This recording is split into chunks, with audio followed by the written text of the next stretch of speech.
Shalom pemirsa setia SR Samros Channel dimanapun saudara berada. Kembali lagi berjumpa dengan kami dalam seri pelajaran sekolah sahabat. Kita sudah tiba di pelajaran yang ke-8. Dan saya langsung aja ya pendeta ya untuk membacakan ayat inti. Ayat inti kita terdapat di dalam Matius 9 ayat 36. Melihat orang banyak itu, tergeraklah hati Yesus oleh belas kasihan kepada mereka, karena mereka lelah dan terlantar seperti domba yang tidak bergembala. Mari pemirsa yang ada di rumah, kita tunduk kepala, kita sama-sama berdoa. Bapa di surga, pada saat ini ya Tuhan, kami sudah siap mendengarkan akan pelajaran sekolah sahabat yang akan disampaikan oleh pendeta. Kiranya Engkau mau urapi masing-masing kami ya Tuhan. Inilah seluruh doa kami, di dalam nama Tuhan Yesus kami berdoa. Amin. Amin. Silakan pendeta.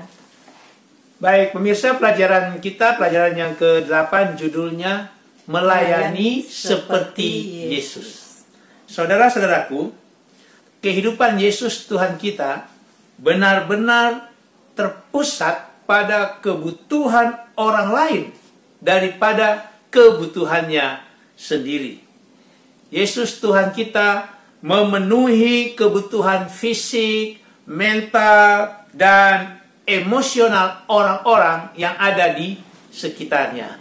Dan ketika orang lain melihat perhatian dan kepedulian daripada Tuhan kita, Yesus Kristus, maka mereka akhirnya terbuka terhadap kebenaran rohani yang Yesus ajarkan.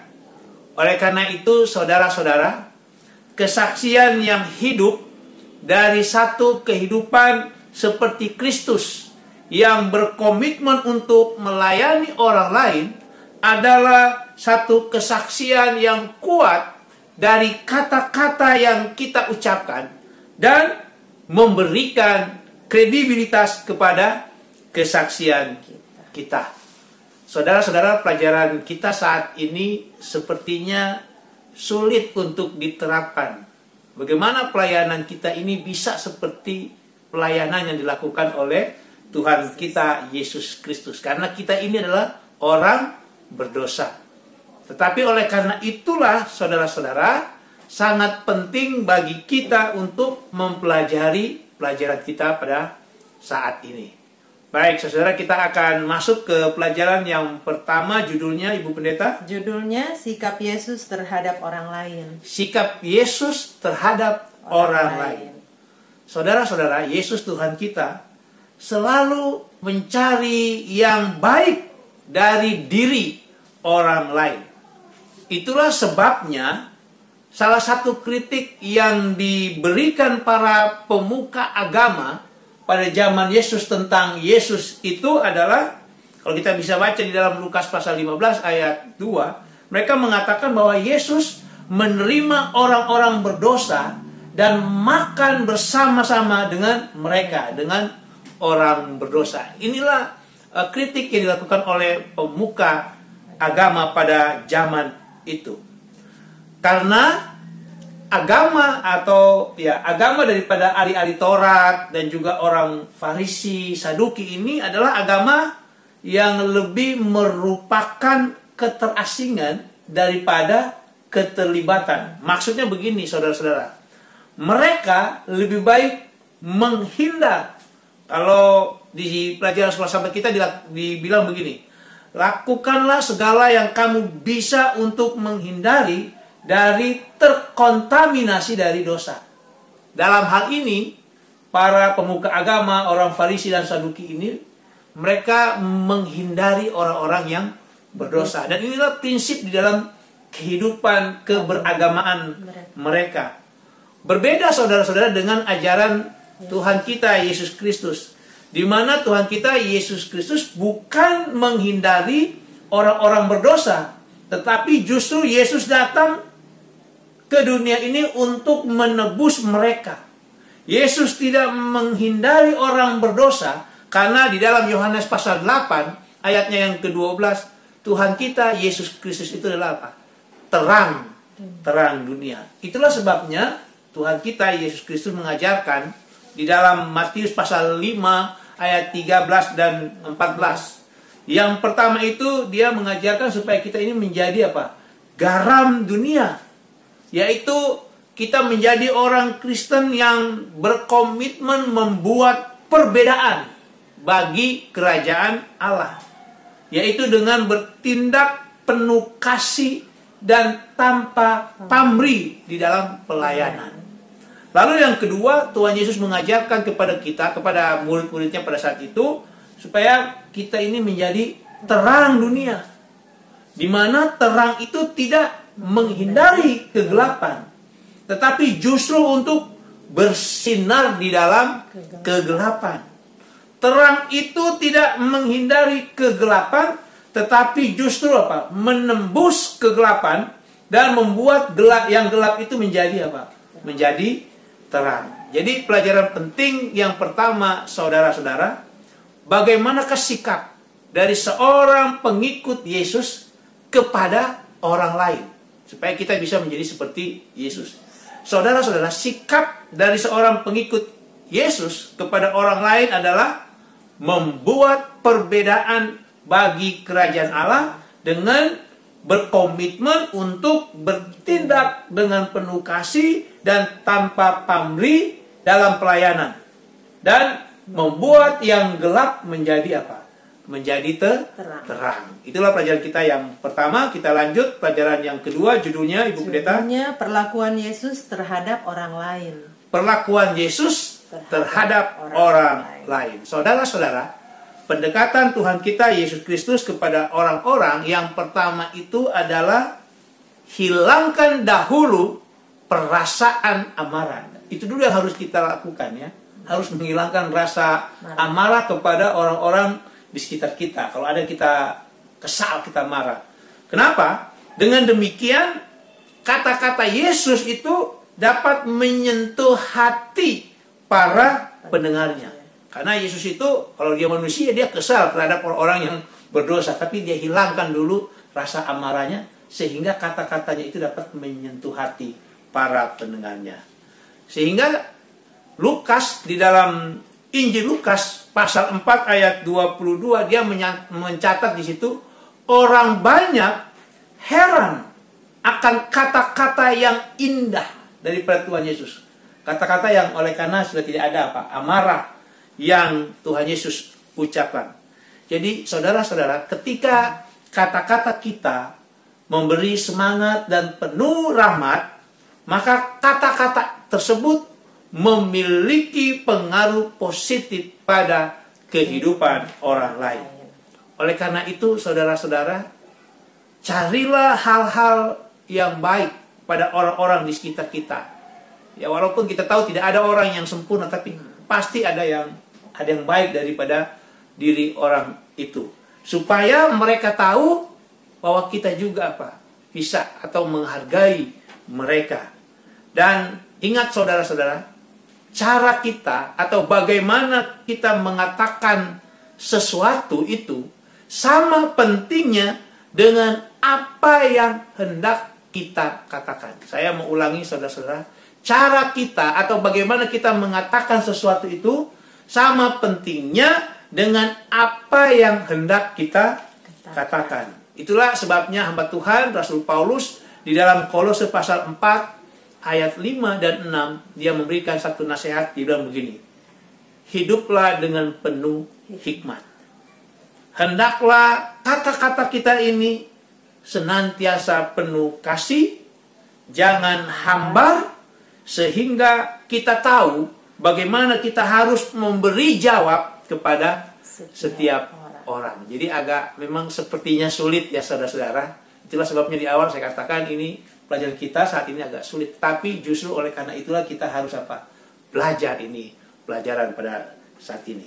Jadi pelajaran penting yang kedua, saudara-saudara, bagaimanakah perilaku dari seorang pengikut Yesus terhadap orang lain. Perilaku dari seorang pengikut Yesus terhadap atau kepada orang lain itu adalah, biarlah kata-kata kita ini dapat memberikan semangat dan juga penuh rahmat, sehingga menjadi pengaruh yang positif bagi mereka. Baik, kita lanjutkan pelajaran kita yang ketiga, judulnya pelayanan penyembuhan Yesus bagian pertama. Pelayanan penyembuhan bagian yang pertama, ya, pelayanan penyembuhan Yesus bagian yang pertama. Saudara-saudara, setiap hari kita pasti bergaul dengan orang-orang yang memiliki semua jenis kebutuhan, baik itu kebutuhan fisik, mental, emosional, dan juga apa? Spiritual. Dan Tuhan kita Yesus Kristus ingin sekali memenuhi kebutuhan-kebutuhan itu melalui kita. Melalui kita ketika kita menunjukkan kepedulian terhadap mereka. Tetapi saudara-saudara, yang perlu kita ketahui, kebutuhan utama dari semua kebutuhan manusia itu adalah kebutuhan akan hubungan pribadi dengan Tuhan, yaitu rekonsiliasi dengan Tuhan. Ya, kalau kita lihat contoh di dalam Alkitab, contoh penyembuhan, ini kebutuhan fisik ini, penyembuhan yang dilakukan oleh Tuhan kita Yesus Kristus kepada orang lumpuh di dalam Matius pasal 9 ayat 1 sampai ayat yang ke-7, dan juga penyembuhan terhadap wanita dengan masalah pendarahan di dalam Markus pasal 5 ayat 25 sampai ayat yang ke-34 itu.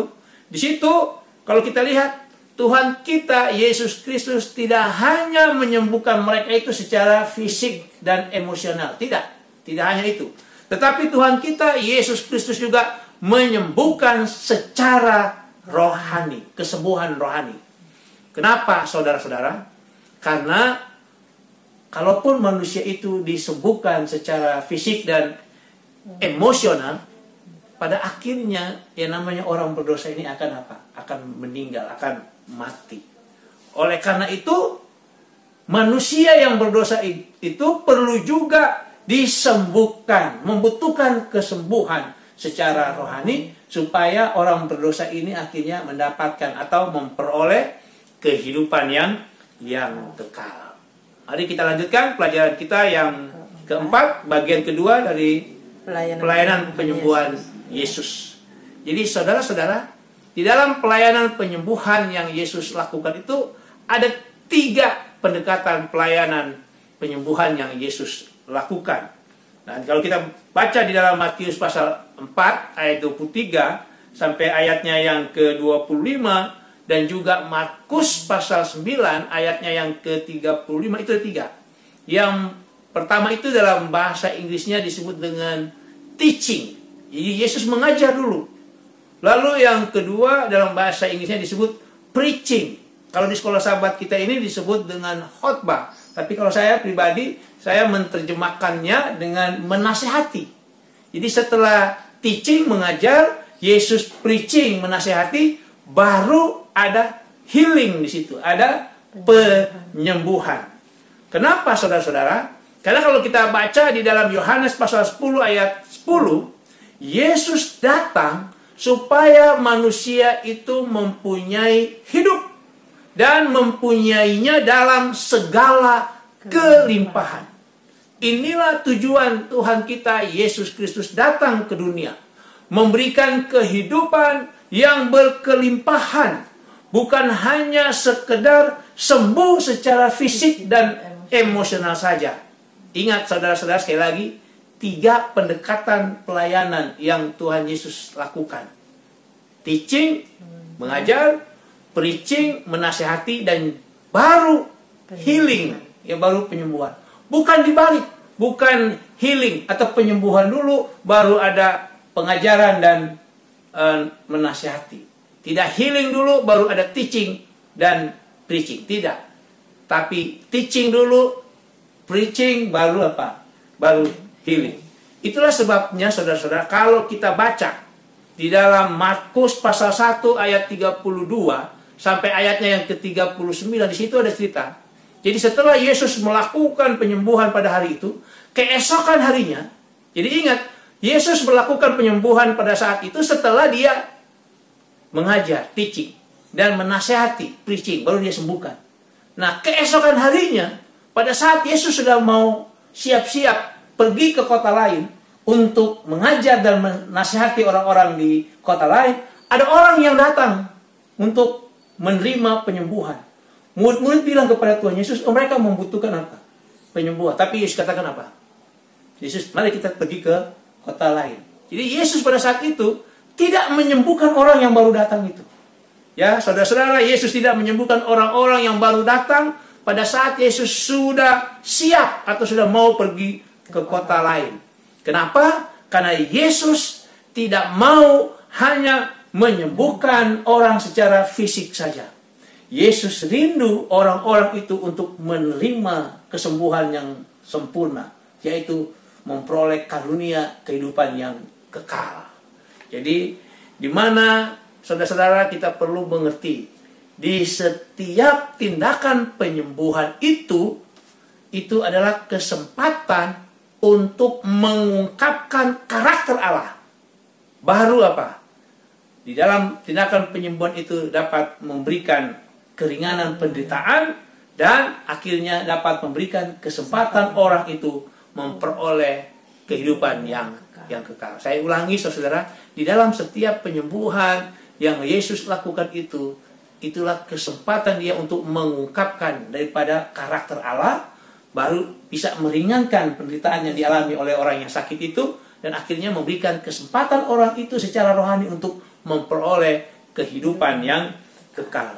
Jadi pelajaran yang ketiga dan yang keempat, yaitu pelayanan penyembuhan Yesus bagian pertama dan bagian yang kedua, pelajaran pentingnya adalah apakah kebutuhan utama manusia dari pelayanan penyembuhan Tuhan Yesus dan mengapa.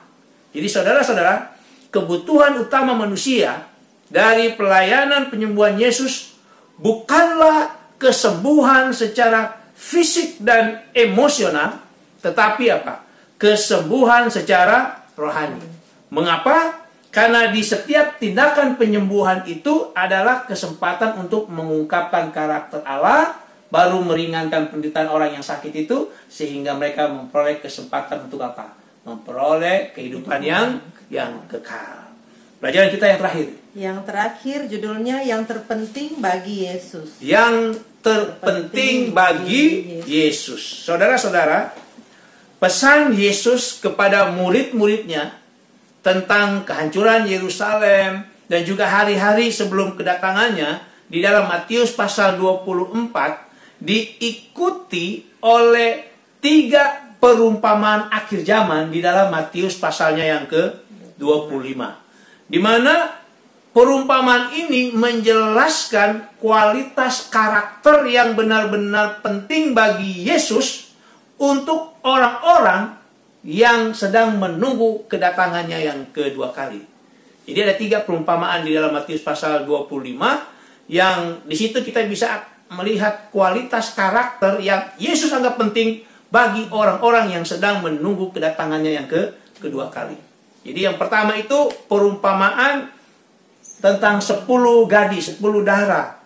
Di mana di situ penekanan pentingnya adalah satu kehidupan yang dipenuhi dengan Roh Kudus. Lalu perumpamaan yang kedua itu perumpamaan tentang talenta, di mana perumpamaan itu menggarisbawahi tentang apa?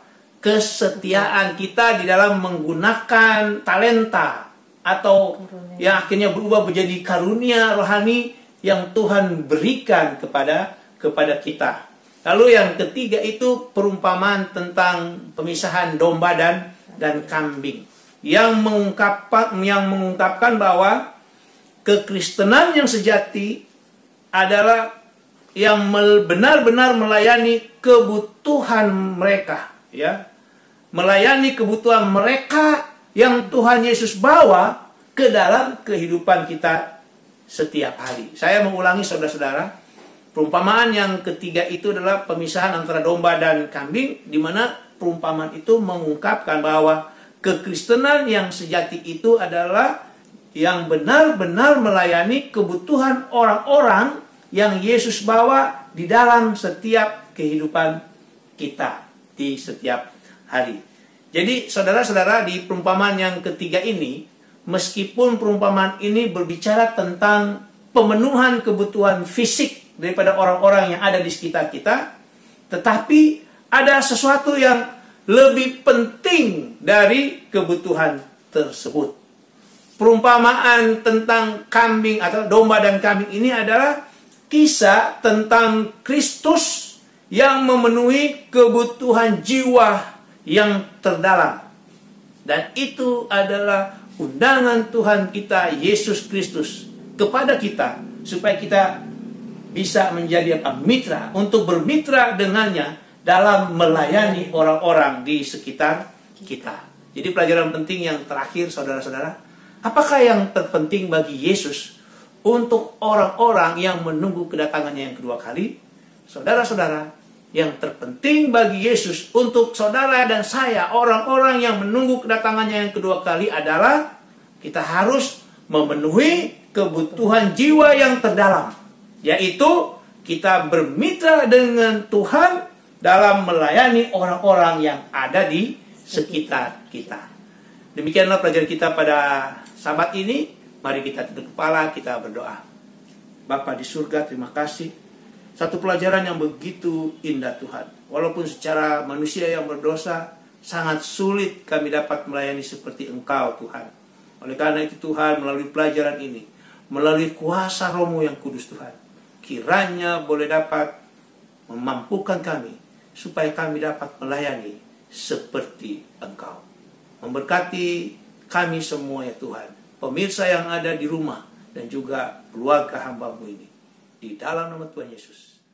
Amin.